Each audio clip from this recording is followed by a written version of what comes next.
Está tan senil que ni siquiera sabe cuánto dinero tiene. Esas palabras cortaron el aire del salón de baile como una navaja afilada. Mi nuera, riéndose de mi supuesta demencia frente a la élite de ciudad. Creían que no podía oírlos. Me alegra que estés aquí. Acompaña mi historia hasta el final y comenta desde qué ciudad la estás viendo para saber hasta dónde ha llegado. ¿Más champaña, señora Salinas? El mesero inclinó la botella hacia la copa medio vacía de Silvia. Mi nuera asintió, sus aretes de diamante brillando mientras se inclinaba hacia el círculo de gente influyente que la rodeaba. Está tan senil que ni siquiera sabe cuánto dinero tiene. La voz de Silvia atravesó el salón, seguida por risas perfectamente ensayadas. Ayer preguntó si Reagan todavía era presidente. Mantuve el rostro inexpresivo, los ojos perdidos en el centro de mesa cubierto de flores, mientras mis dedos apretaban discretamente la pequeña grabadora escondida en mi bolsillo. 35 años en el sistema judicial me habían enseñado el valor de las pruebas. 6 semanas antes había caído por las escaleras de mi casa en Polanco.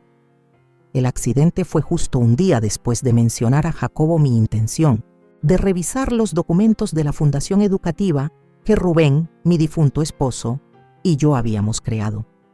Ahora, con la cadera reconstruida quirúrgicamente y desechando en secreto los medicamentos que me daban, me encontraba prisionera en la mansión de mi hijo en Lomas de Chapultepec. Un estruendo en la cocina desvió la atención de todos. Aproveché la distracción para ajustar la grabadora y observar el lugar. Cerca de las ventanas estaba el doctor Fuentes, el mismo que insistió en que necesitaba supervisión familiar en vez de atención médica en casa.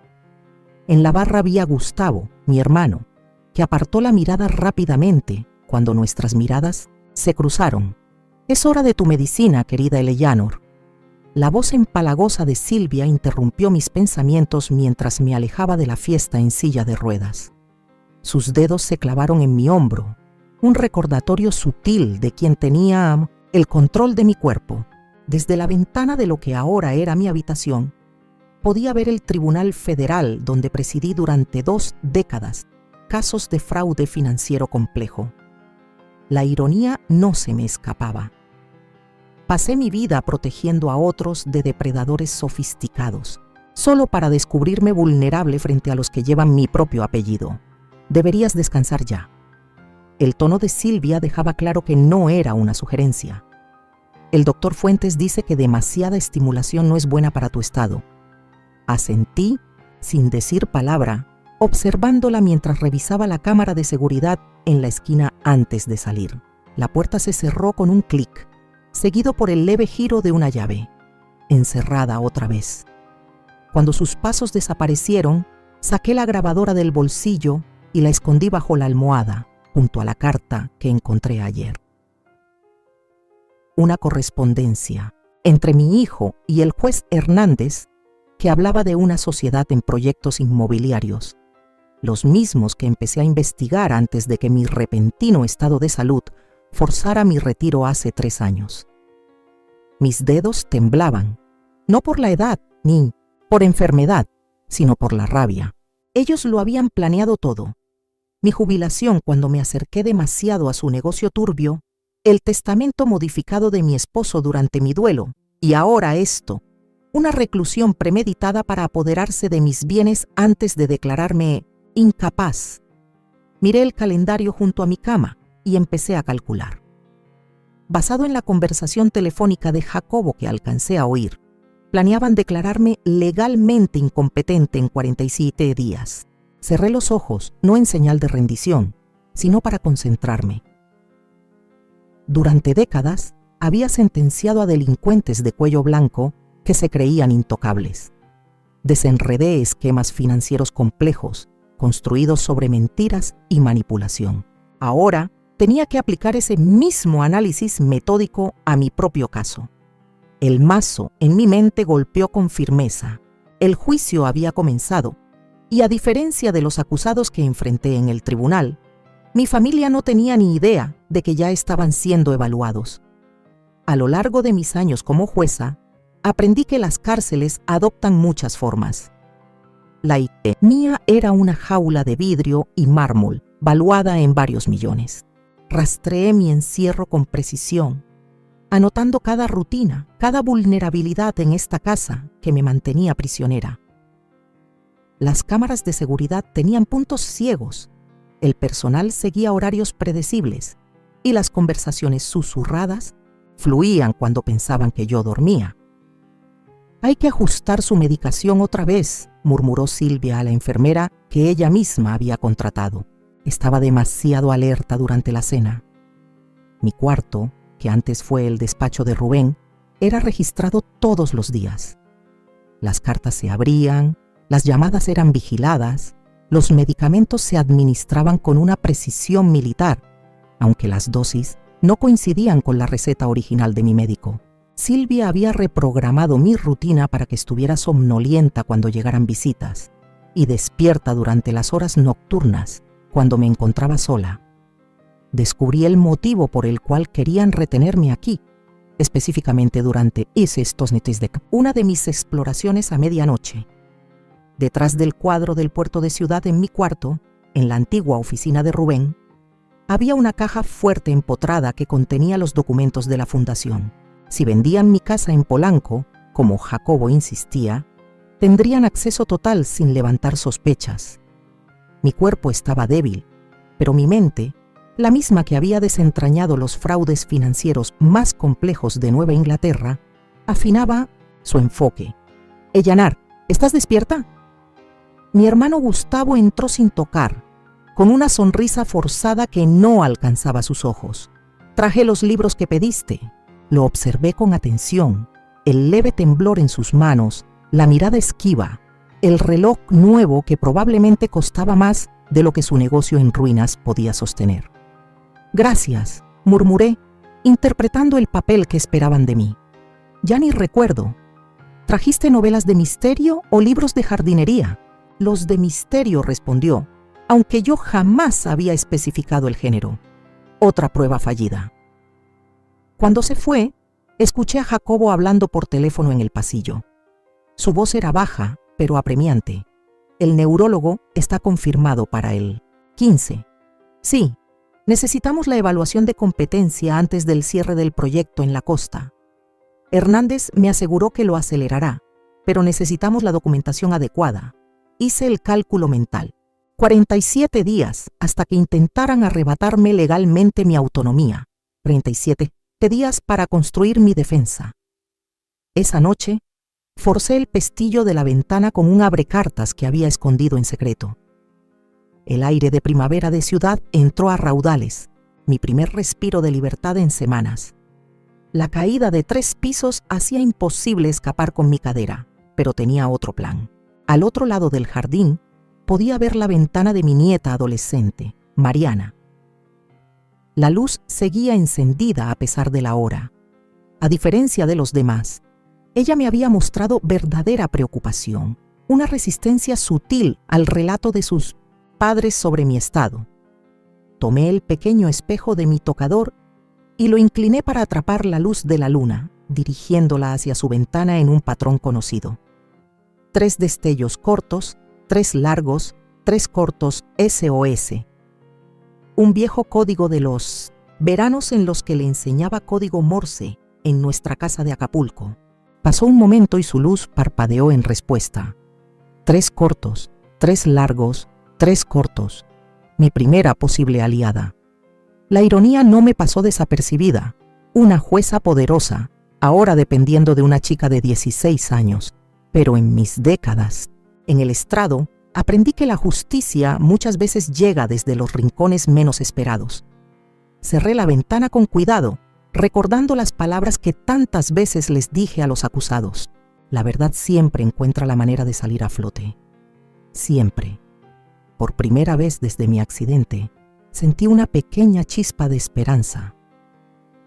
«Estamos preocupados por tu confusión constante, Elaner», explicó Jacobo, de pie al frente de la mesa del comedor como fiscal ante un jurado.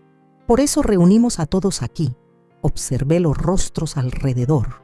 Jacobo con su traje hecho a medida, Silvia con su sonrisa simpática perfectamente ensayada, mi hermano Gustavo evitando mi mirada, su esposa Beatriz jugueteando con la servilleta y un desconocido que presentaron como el Dr. Monroy. Estos episodios son cada vez más frecuentes, continuó Jacobo, mientras pasaba diapositivas de una presentación de PowerPoint titulada Plan de Cuidados de Mamá. El tono clínico de su voz, como si yo no estuviera sentada justo ahí, me hizo apretar con más fuerza la taza de té. El martes pasado no pudiste reconocer a tu propio hermano, dijo Jacobo señalando a Gustavo. Lo llamaste Rubén. Yo no había cometido tal error. La mentira flotó en el aire, una prueba para ver si la confrontaría. Y has estado tomando decisiones financieras preocupantes, agregó Silvia, deslizando una carpeta sobre la mesa. Por suerte, Jacobo ha estado supervisando tus cuentas. El Dr. Monroy asintió con gravedad. Las lagunas de memoria y la confusión financiera suelen ser señales tempranas de deterioro cognitivo, sobre todo tras un trauma como tu caída. Incliné ligeramente la cabeza, adoptando la expresión de confusión que esperaban ver. No recuerdo ninguna confusión con mis finanzas. Ese es precisamente el problema, mamá, dijo Jacobo, con una suavidad calculada en su voz.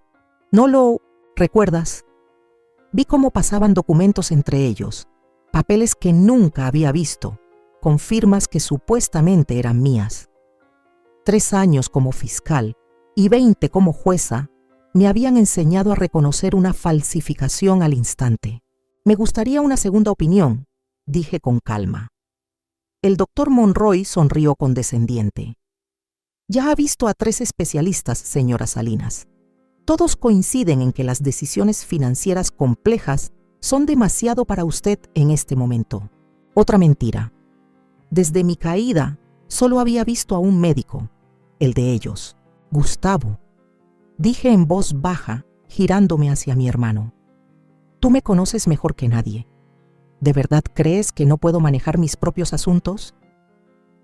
Sus ojos se desviaron hacia Jacobo antes de contestar. Eli, no has sido tú misma. A veces estás bien, luego te confundes. La traición dolió más de lo que esperaba. Asentí despacio, interpretando el papel que esperaban de mí. Pero por dentro, anotaba cada engaño, construyendo el caso. Esa misma noche, sin poder dormir, escuché voces en el jardín. Al mirar por la ventana, vi a Gustavo y Jacobo en una discusión acalorada. Esto no fue lo que acordamos, murmuró Gustavo entre dientes.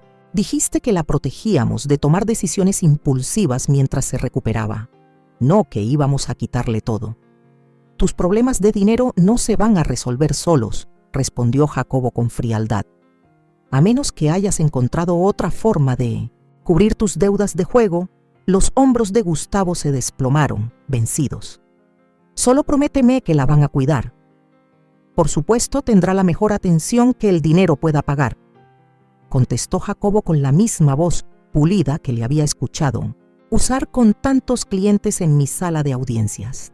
Me aparté de la ventana, sintiendo como una pieza clave del rompecabezas encajaba al fin. Mi hermano no era ningún genio del mal. Era solo otra ficha más en el tablero. Jacobo había aprovechado los aprietos financieros de Gustavo para conseguir un aliado, alguien que respaldara las versiones sobre mi estado mental. Mientras regresaba a la cama, rehacía mentalmente mi diagnóstico. Jacobo no solo quería mi dinero. Los mecanismos legales que estaba montando eran demasiado elaborados. Indicaban algo más grande, probablemente vinculado a la investigación inmobiliaria que había iniciado antes de mi retiro forzado. El riesgo era mucho más alto de lo que había previsto y el tiempo se agotaba. El dolor en la cadera me despertó a las 2:17 a.m. Silvia había cambiado mi medicación de nuevo, reemplazando los analgésicos por sedantes. Yo los había estado escondiendo y soportando el dolor. La lucidez valía la pena. Me incorporé en silencio, con movimientos ya ensayados, y tomé las muletas que había escondido debajo de la cama, en vez de la silla de ruedas que tanto insistían en que usara. Semanas de exploraciones nocturnas me habían enseñado los turnos del guardia y los puntos ciegos de las cámaras. Una luz tenue salía del estudio de Jacobo. La puerta estaba entreabierta, algo raro en mi hijo tan meticuloso. Me acerqué con la cautela de quien lleva tiempo encarcelado, equilibrándome en las muletas. Necesitamos ese fallo de competencia ya. La voz apremiante de Silvia atravesó la rendija. El Bank of New England está cuestionando las transferencias de la fundación. Me incliné más, viendo una videollamada en la laptop de Jacobo. Una voz masculina respondió. El juez Salinas construyó una reputación intachable durante décadas. Necesitamos más pruebas de incapacidad. Hernández prometió agilizar el proceso administrativo, soltó Jacobo con impaciencia. Pero ni siquiera él puede saltarse todos los procedimientos. Reconocí el nombre al instante. El juez Hernández, el mismo colega que cuestionó mi estabilidad, cuando comencé a investigar autorizaciones sospechosas para desarrollos de lujo hace 3 años. Mi nombre aparece en documentos que ella no debió firmar, continuó Jacobo. Si ella recupera el control y revisa esos papeles, la implicación me golpeó como si me hubiera caído algo encima. Jacobo no solo había manipulado mi retiro y mi presente, estaba falsificando mi firma en documentos legales, tal vez desde hace años. Al cambiar de peso, una de mis muletas rozó un jarrón decorativo. El suave roce detuvo la conversación al instante. ¿Qué fue eso?, susurró Silvia. Retrocedí tan rápido como pude, considerando mi cadera maltrecha, pero no lo suficiente. Jacobo me encontró en el pasillo, fingiendo desconcierto. «Mamá, ¿qué haces fuera de la cama?» «El baño», mascullé, haciéndome pasar por la anciana confundida que ellos creían que era. Silvia apareció detrás de él, su expresión cambiando, del susto al cálculo. «Voy a ajustar su medicación nocturna. Claramente está perdiendo efecto muy rápido». Después de que me escoltaron de regreso a la habitación, esperé, contando los minutos hasta estar segura de que habían retomado su reunión.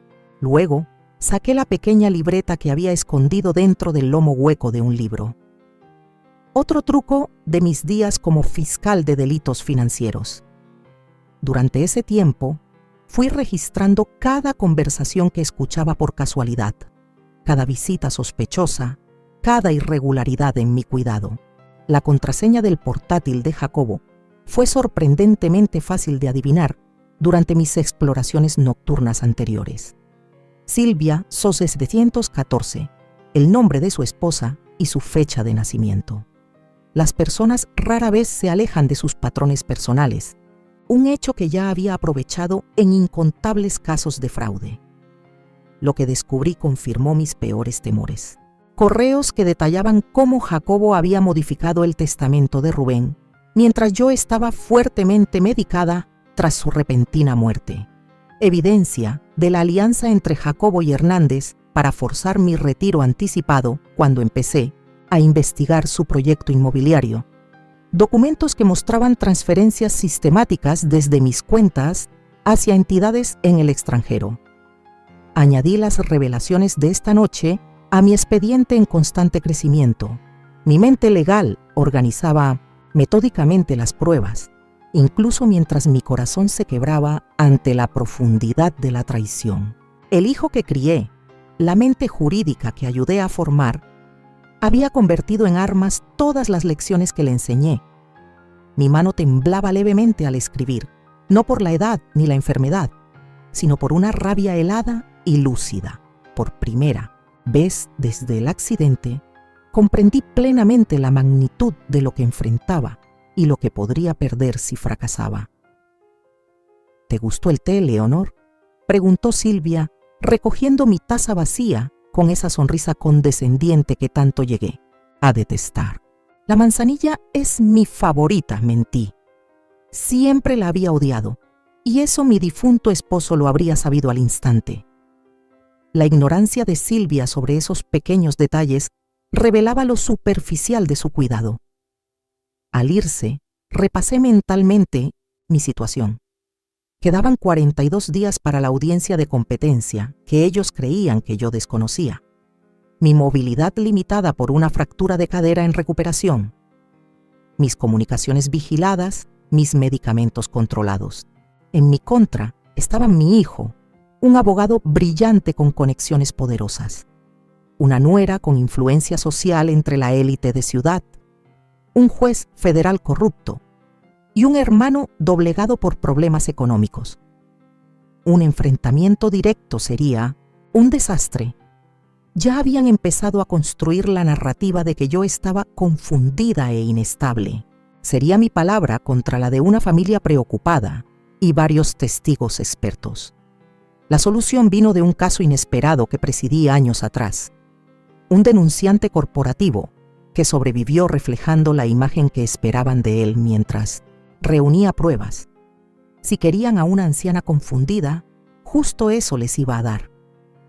En la superficie empecé de inmediato. Perdía objetos a propósito. Fingía estar absorta en programas de televisión vacíos mientras escuchaba cada conversación y a veces llamaba a Silvia por el nombre de mi madre fallecida. «Estoy preocupado por ella», dijo Jacobo a Silvia esa noche, sin saber que los escuchaba desde la habitación contigua. «Parece que está deteriorándose más rápido de lo que predijo el doctor Fuentes». «Eso en realidad es una buena noticia», respondió Silvia. «La audiencia será mucho más fácil si todos notan su estado». Ajusté en secreto mi régimen de medicamentos, escondiendo pastillas en una pequeña rendija detrás del adorno del cabecero. Fuera del alcance de las cámaras, décadas al frente de casos de fraude financiero, me habían enseñado que incluso los esquemas más sofisticados tienen puntos débiles, usualmente en la comunicación entre los conspiradores. Mi primera oportunidad surgió cuando descubrí el resentimiento de Mariana hacia sus padres controladores. Durante nuestras lecciones de crucigramas, la única interacción que Silvia permitía, puse a prueba los límites. ¿Tus papás revisan tus mensajes?, pregunté con naturalidad. El destello de reconocimiento en sus ojos me lo dijo todo. Mi nieta estaba tan atrapada como yo, solo que en una jaula diferente.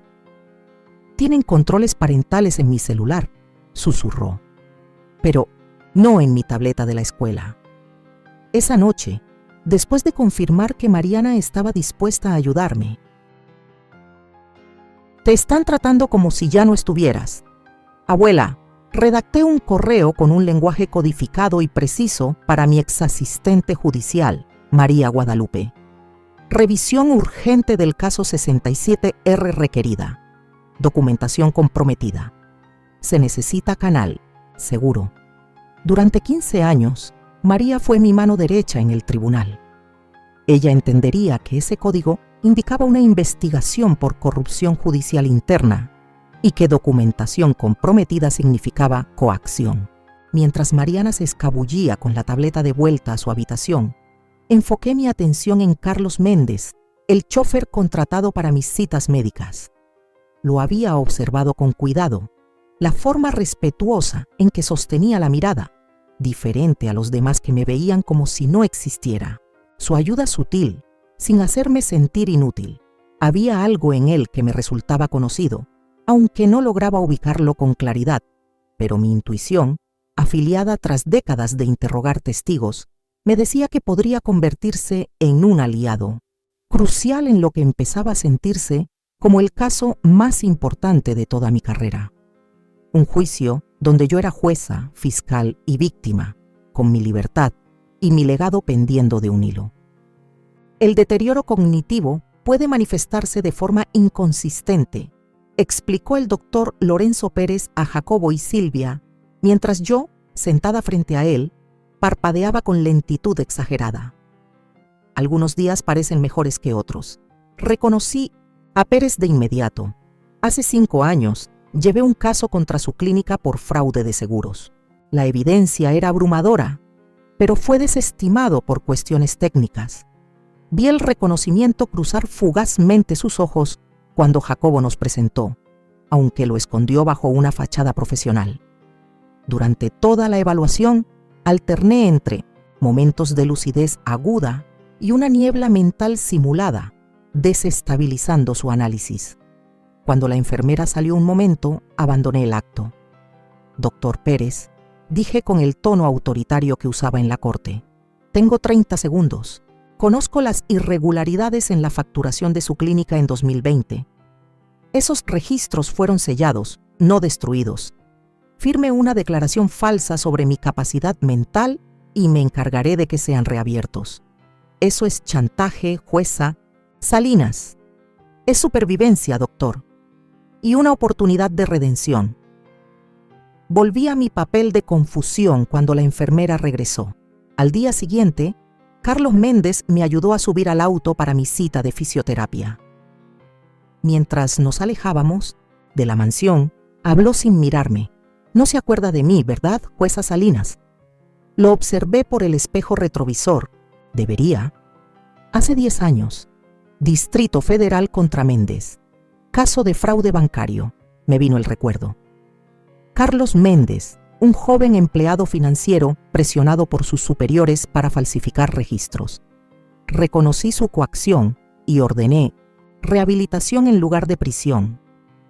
Me dio una segunda oportunidad, dijo en voz baja, con la mirada fija en la carretera. Vio la diferencia entre alguien obligado a hacer el mal y alguien que lo abraza.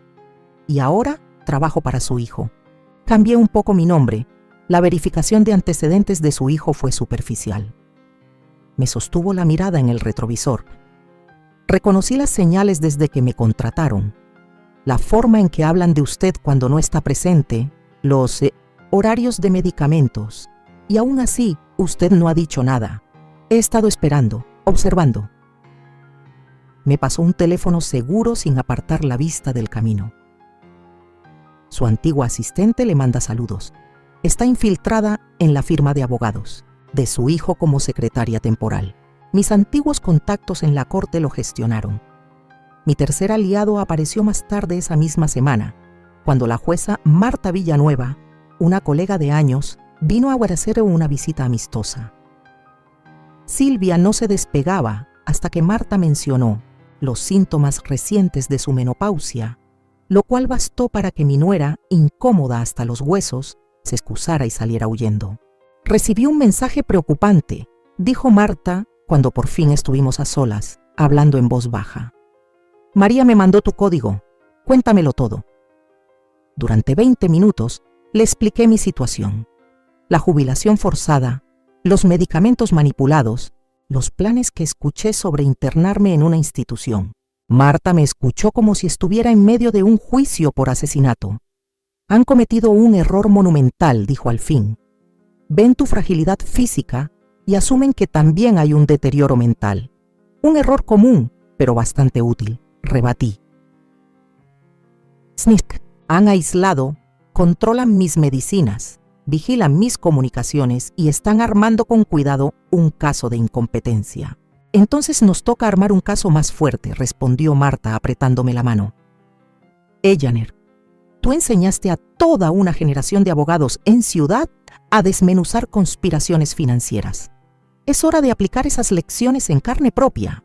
Esa noche, durante otra gala benéfica en la mansión, sufrí la humillación pública más amarga hasta la fecha.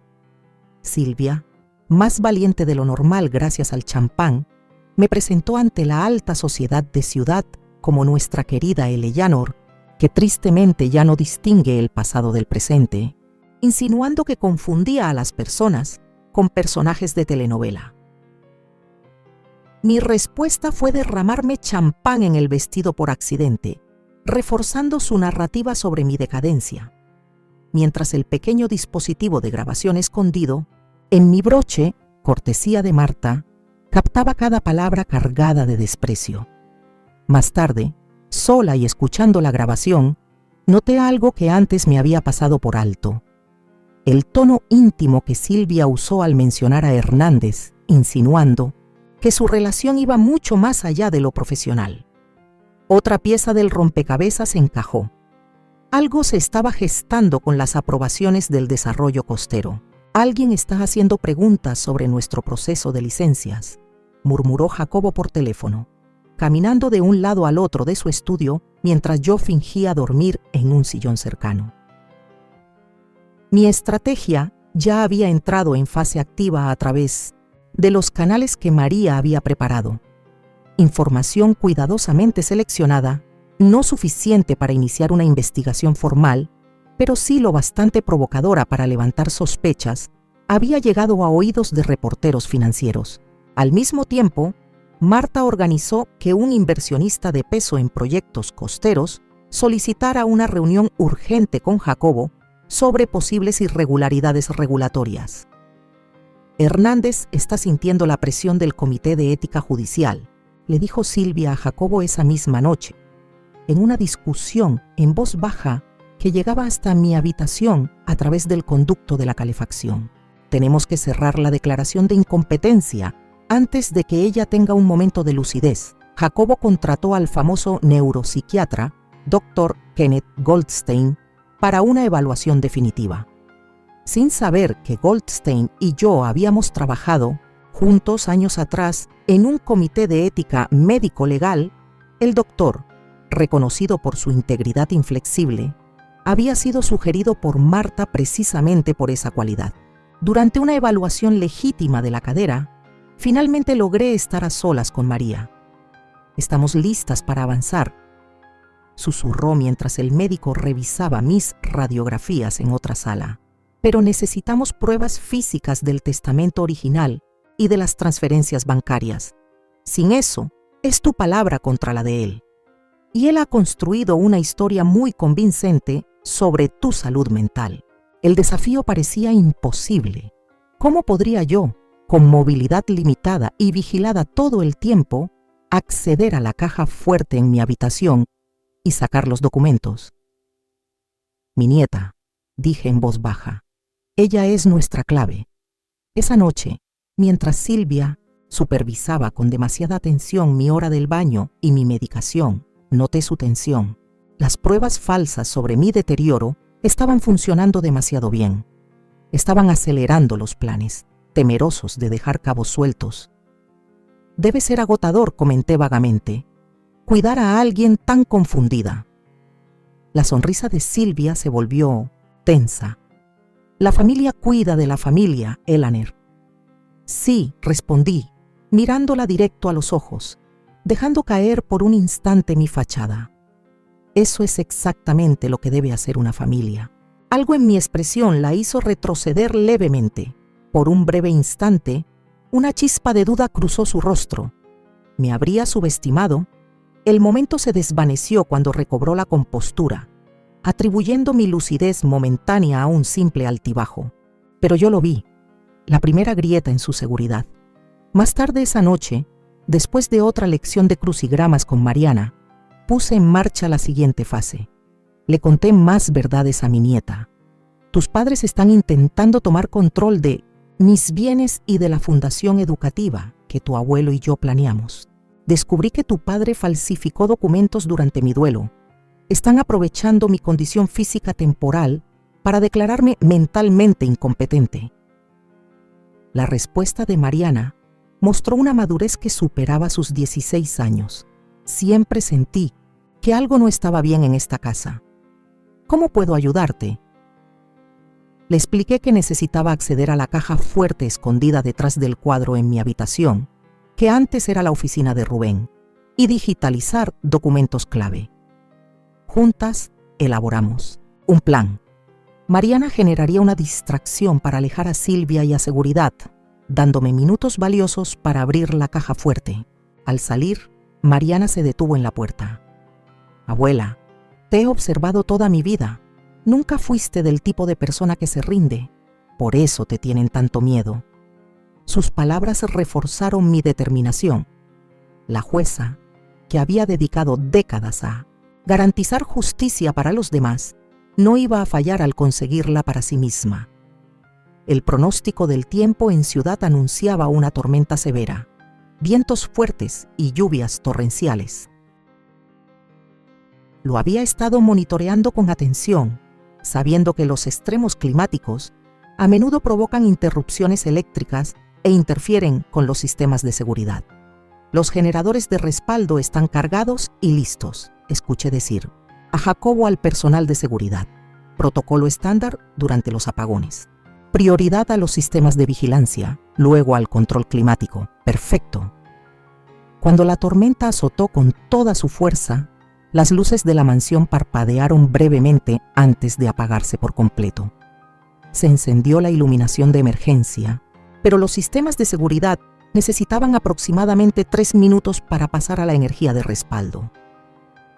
La ventana crítica, que había estado esperando justo a tiempo, Mariana desempeñó su papel con maestría, gritando al caer por la escalera principal.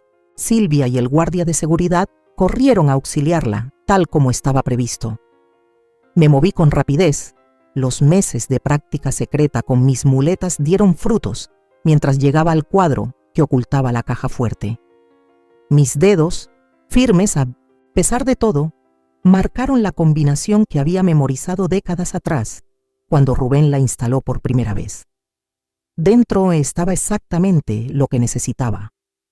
El testamento original de Rubén, con estipulaciones claras sobre la fundación, educativa, estados de cuenta bancarios que mostraban transferencias no autorizadas, y lo más valioso, cartas escritas a mano por Rubén donde detallaba sus deseos sobre nuestra herencia.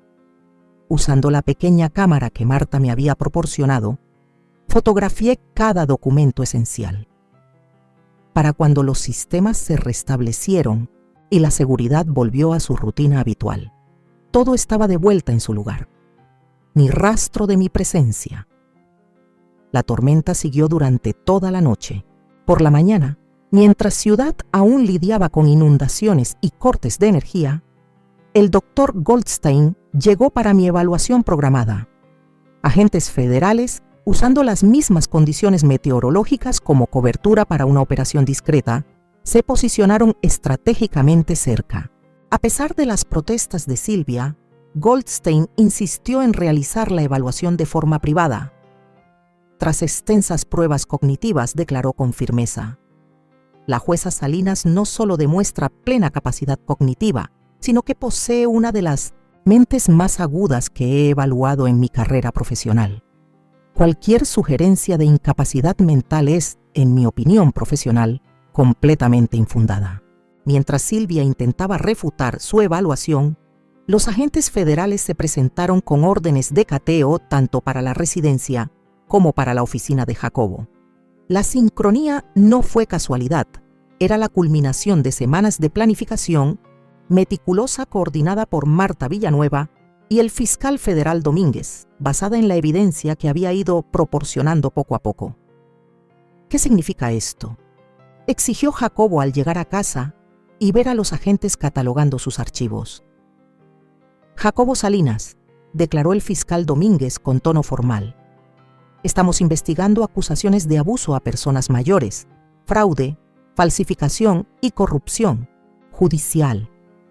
El rostro de Jacobo perdió todo el color al mirarme, aún en mi silla de ruedas, pero ahora sentada con mayor firmeza. La confusión desapareció de mis ojos. «Madre», logró decir, «todo esto es un malentendido. Su señoría», corregí en voz baja. Mi tono judicial volvió por primera vez en meses. «Te dirigirás a mí como su señoría». La tormenta afuera pareció detenerse por un instante, como si la propia naturaleza reconociera que la justicia, demorada pero implacable, finalmente había llegado. 47 días, dije, rompiendo el silencio atónito que envolvía la sala. Eso es lo que creías tener antes de la audiencia de competencia. En cambio, tienes unos 47 minutos para decidir cómo proceder. Jacobo quedó paralizado entre dos agentes federales. Silvia permanecía rígida en el sofá, su postura perfecta finalmente quebrándose. Gustavo y Beatriz fueron llamados y se veían completamente desorientados ante la escena que se desplegaba frente a ellos. El fiscal federal Domínguez, quien alguna vez fue mi asistente, presentó los cargos que se estaban preparando: fraude, falsificación, abuso a personas mayores, conspiración y evidencia de corrupción judicial que alcanzaba al juez Hernández. «Esto no está pasando», susurró Silvia, con su porte de dama de sociedad desmoronándose. «Estás confundida. Has estado confundida por meses, todos lo han visto». «Lo que todos vieron», respondí con calma, «fue una actuación digna de un Oscar por parte de una exfiscal que pasó décadas observando testigos. Les di exactamente lo que esperaban ver». Los agentes federales trajeron cajas de cartón incautadas de la caja fuerte de la oficina de Jacobo, con documentos que jamás había visto, pero que reconocí al instante como falsificaciones de mi firma, autorizaciones antedatadas y grabaciones de conversaciones con Hernández discutiendo cómo acelerar mi audiencia de competencia mental. Lo maravilloso de la conspiración, continué mirando directamente a Jacobo, es que requiere comunicación entre los conspiradores. Dejaste migajas digitales por todas partes, correos electrónicos, registros telefónicos, mensajes de texto. ¿De verdad pensaste que no reconocería los mismos patrones que pasé décadas procesando? Gustavo se levantó de golpe. «No tenía idea de nada de esto, Eli. Jacobo me dijo que estabas teniendo episodios mostrando señales de demencia. Dijo que te estábamos protegiendo mientras, al mismo tiempo, vaciaba tus cuentas para pagar sus deudas de juego». Yo terminé la frase por él. «Sí, también escuché esa conversación». Los ojos de Silvia se movían rápido entre los agentes, evaluando sus opciones. Solo seguía las instrucciones de Jacobo. Él maneja todos los asuntos financieros. Yo solo me preocupaba por el cuidado de Leonor. «¿Por eso ajustaste mi medicación sin autorización médica?», pregunté. «¿O por qué diste instrucciones al personal para aislarme de mis amistades? O tal vez, ¿por qué le dijiste a la Junta del Museo de Ciudad que estaba sufriendo un deterioro mental trágico cuando llamaron por mi donación anual?» No tuvo respuesta para eso. Jacobo, siempre el abogado, se había mantenido en silencio, evaluando sus alternativas. Finalmente habló con voz controlada. «Estas son acusaciones graves que abordaremos a través de los canales legales correspondientes. Mi madre claramente malinterpretó nuestros esfuerzos por protegerla tras una lesión traumática». El fiscal Domínguez dio un paso al frente. «Señor Salinas, tenemos grabaciones suyas discutiendo maneras de declarar a su madre como incompetente, específicamente para tomar control de sus bienes antes de que, y cito, revise esos documentos de la fundación». Y ahora añadí en voz baja, «Esos documentos de la fundación han sido revisados no solo por mí, sino por investigadores federales». La sala volvió a quedar en silencio, solo interrumpido cuando Mariana entró. Caminó directamente hacia mí, una declaración física de lealtad que lo decía todo. Silvia se quedó sin aliento. «Mariana, ven aquí inmediatamente». «No», respondió simplemente mi nieta. «Me quedo con mi abuela». «Esta intervención familiar se ha terminado», anuncié. «La verdadera intervención apenas comienza». Mientras los agentes federales comenzaban los procedimientos formales, me deslicé en mi silla hacia la ventana. Abajo ya se reunían las camionetas de los noticieros. La comunidad legal de Ciudad se vería sacudida por el escándalo que involucraba a un abogado prominente y a un juez federal, pero mi atención se centró en un coche que acababa de llegar. María venía acompañada del doctor Lorenzo Pérez, quien finalmente eligió la integridad por encima de la autoprotección. Todos tenían una decisión que tomar ahora, incluso mi hijo. Cerré los ojos por un momento, sintiendo el peso de la victoria y la tragedia. La jueza había dado su veredicto, pero la madre en mí aún lloraba por lo que se había perdido. La lluvia golpeaba con fuerza los ventanales del juzgado, replicando la tormenta que días antes me había servido de cobertura para reunir pruebas. Ahora, esas mismas pruebas eran presentadas en una audiencia preliminar ante la jueza Carolina Mendoza, reconocida por su dureza implacable en casos de abuso a personas mayores. Jacobo se encontraba junto a su equipo de defensa, apartado de Silvia, quien había contratado a su propio abogado. Su estrategia de culparse mutuamente había comenzado casi de inmediato tras ser arrestados. Mi hijo no me ha mirado ni una sola vez desde que entró en la sala. La evidencia apunta Pons a una conspiración premeditada que se extendió por lo menos 3 años, declaró el fiscal Domínguez, comenzando con el retiro forzado de la jueza Salinas cuando ella intentó iniciar una investigación sobre aprobaciones irregulares de licencias inmobiliarias. Me senté con la espalda erguida en la primera fila, ya sin necesidad de silla de ruedas, aunque aún usaba un bastón. Mi terapia física había avanzado de forma sorprendente una vez que dejé de recibir los sedantes que Silvia había estado usando en lugar de mi medicación para el dolor. Documentos recuperados de la caja fuerte del despacho del señor Salinas revelan falsificaciones sistemáticas de la firma de la jueza Salinas en múltiples instrumentos financieros, continuó Domínguez, incluyendo transferencias desde la Fundación Educativa Salinas Guadalupe. Mis pensamientos se desviaron brevemente hacia Rubén. ¿Qué pensaría de nuestro hijo ahora? Ese hijo que criamos con tanto énfasis en la integridad y la justicia se había convertido en todo lo que nosotros habíamos combatido durante nuestras carreras. La voz de la jueza Mendoza me devolvió al presente. Y el testimonio médico. El doctor Goldstein se acercó al estrado. Su declaración desmontó meticulosamente la historia que Jacobo y Silvia habían construido sobre mi supuesto deterioro cognitivo. Luego testificó el doctor Fuentes, quien ahora colaboraba con la Fiscalía para reducir su propia responsabilidad por violaciones éticas. Durante un breve receso, Marta se sentó conmigo en una banca fuera de la sala. Hernández renunció esta mañana, murmuró. Se espera una acusación formal antes del fin de semana. Otros 2 jueces están siendo investigados por irregularidades similares en aprobaciones inmobiliarias. Asentí, procesando la magnitud del daño. Los documentos de la fundación fueron asegurados y validados. Presentamos medidas cautelares de emergencia para congelar todos los activos transferidos. Dudó un momento. Janer, tienes que saberlo. El análisis forense preliminar sugiere que Jacobo ha estado desviando fondos por casi 5 años. Esto empezó antes de la muerte de Rubén. El golpe emocional fue inmediato, como si me hubieran dado una bofetada. No era solo una traición oportunista tras mi accidente, sino una mentira planificada con frialdad desde hacía años. Había estado investigando a mi propio hijo sin saberlo. Jueza Salinas. Alcé la vista y vi a Gustavo acercarse con timidez, Beatriz a su lado. El rostro de mi hermano mostraba los estragos de la culpa y la vergüenza. ¿Podemos hablar en privado? Marta me apretó la mano con apoyo antes de dejarnos solos. Ya di mi declaración completa a la fiscalía, dijo Gustavo, con la voz quebrada. Todo lo que Jacobo me dijo, todo en lo que lo ayudé. Estaba ahogada en deudas. Eli me tendió una cuerda de salvación, pero solo si apoyaba su versión sobre tu estado.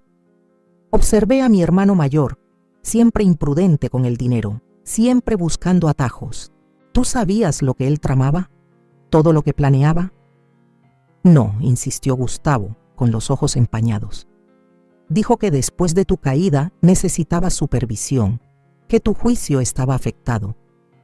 Le creí porque necesitaba hacerlo. Y el dinero de la fundación, el futuro educativo de mis nietos.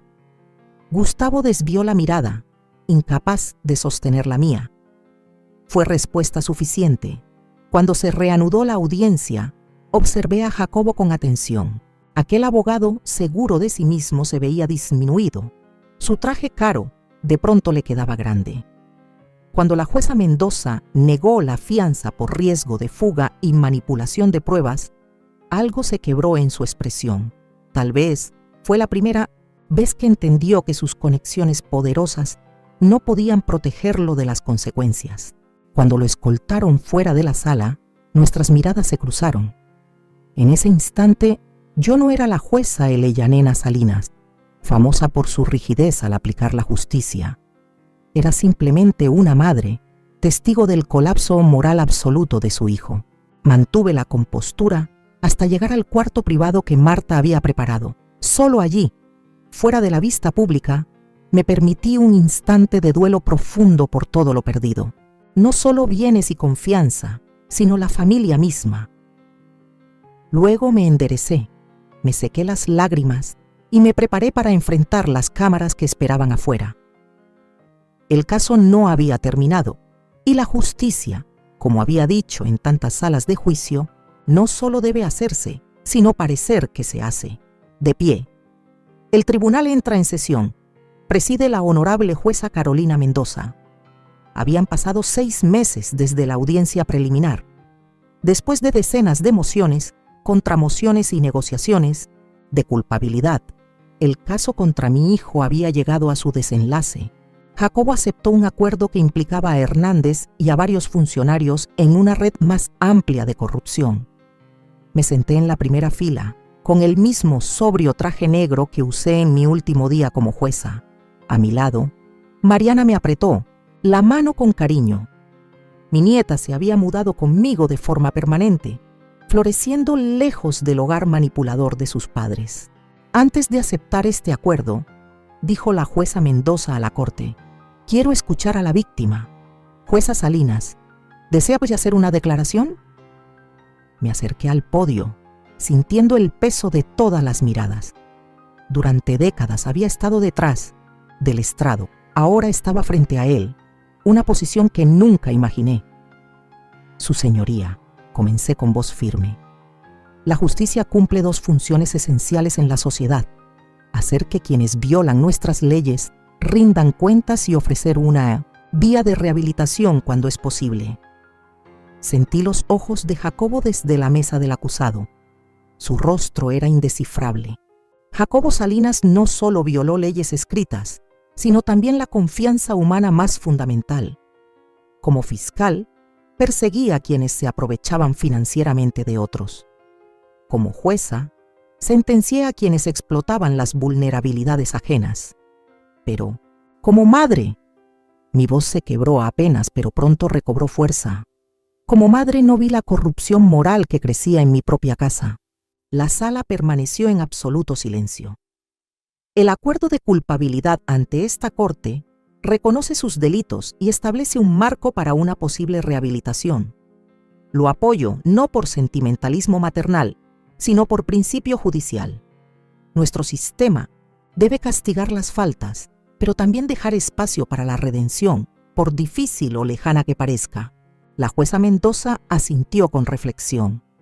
Y con respecto al caso separado de Silvia Salinas, la nuera de la acusada debe seguir su curso según la evidencia y la ley.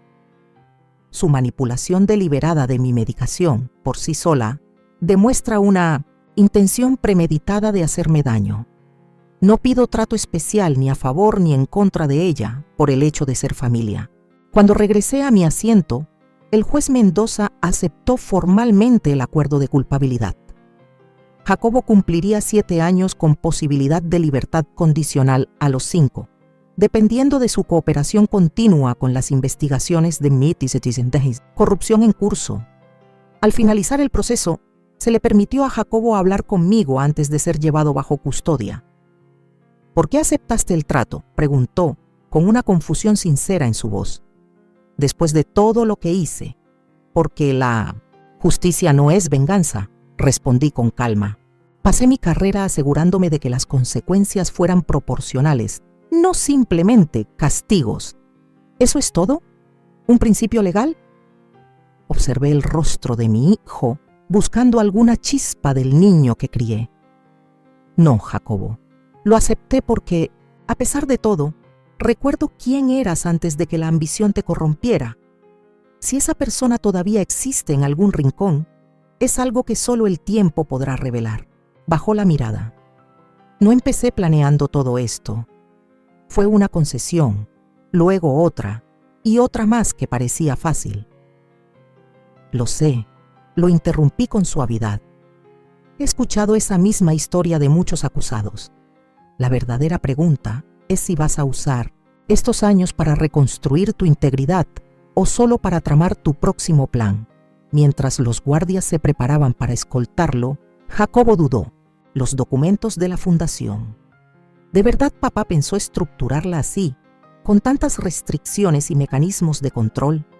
Sí, porque él entendía lo que tú te negaste a aprender, que el poder sin rendición de cuentas lleva inevitablemente a la corrupción, incluso dentro de las familias, especialmente dentro de las familias. Los guardias se lo llevaron, dejándome sola con Marta y Mariana en la sala que ya comenzaba a vaciarse. ¿Estás bien?, preguntó Marta en voz baja. Pensé en la pregunta con cuidado. No, respondí al fin, pero lo estaré.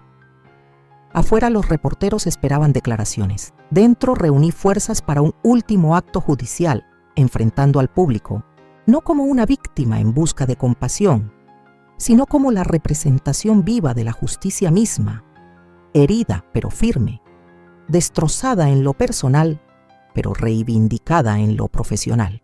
¿Lista, abuela?, preguntó Mariana, ofreciéndome su brazo. Asentí, enderezándome por completo y dejando a un lado el bastón.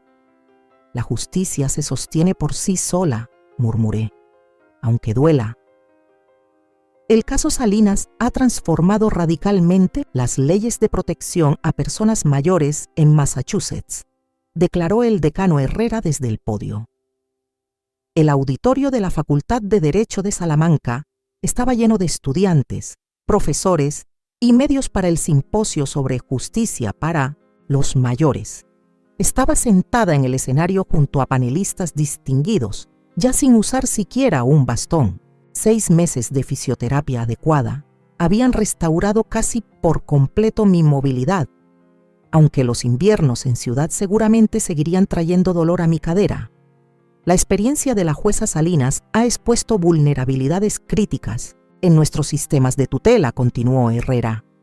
La legislación que ahora avanza en el Congreso Estatal lleva su nombre, la Ley Salinas, estableciendo nuevas y estrictas protecciones contra conductas depredadoras disfrazadas de cuidados familiares.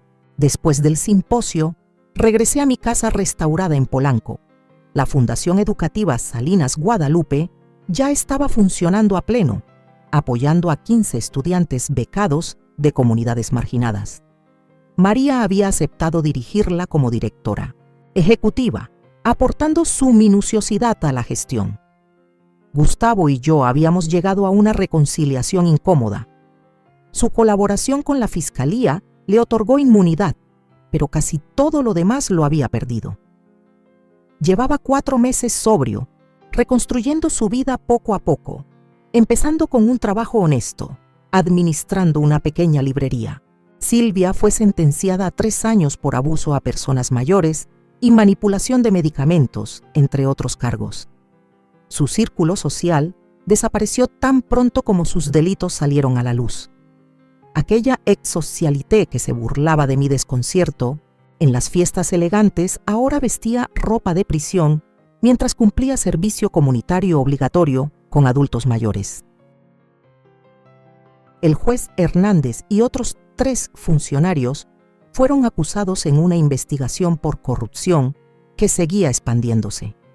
El escándalo de licencias inmobiliarias sacó a la luz problemas sistémicos que tomarían años en resolverse.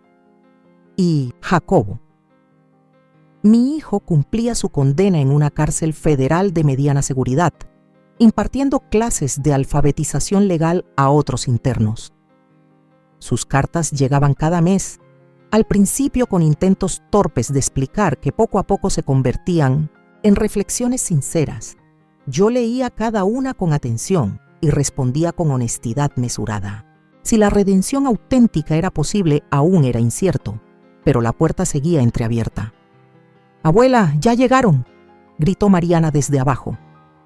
Bajé las escaleras y encontré al primer grupo de aprendices esperándome, 5 mujeres recién, nombradas juezas. El programa de mentoría judicial había sido idea de Marta. Tu experiencia no solo debe cambiar leyes, debe formar a la próxima generación de jueces.